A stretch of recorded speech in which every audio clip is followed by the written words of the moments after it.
Avez-vous déjà imaginé que la Voie lactée, notre galaxie, est le fruit d'une histoire vieille de près de 14 milliards d'années, marquée par des naissances, des collisions et des transformations spectaculaires?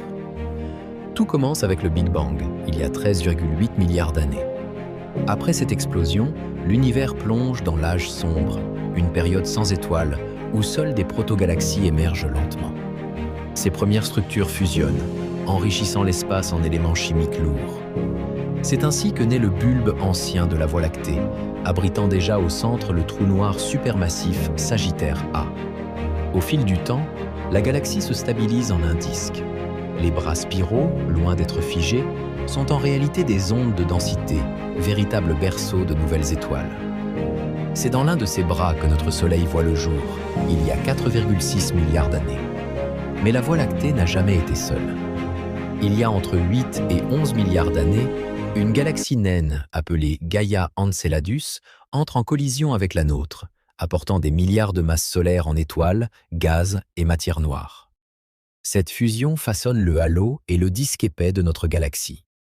D'autres collisions suivent, avec des galaxies comme Sequoia ou le nain du Sagittaire, laissant des traces indélébiles dans la structure galactique. Certaines de ces rencontres coïncident même avec des pics de formation d'étoiles, donc celui qui a vu naître notre Soleil. Et le futur? Pendant longtemps, on pensait que la Voie lactée et Andromède allaient fusionner dans 4 à 5 milliards d'années pour former Milkomeda. Mais une étude de 2025, basée sur 100 000 simulations, montre que la probabilité d'une collision dans les 5 prochains milliards d'années est en réalité inférieure à 2%.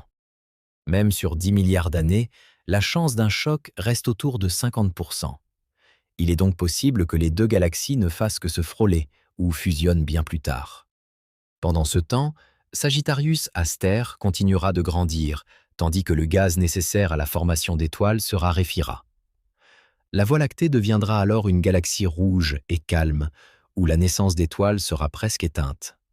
La Voie lactée, c'est une histoire vivante dont nous faisons partie.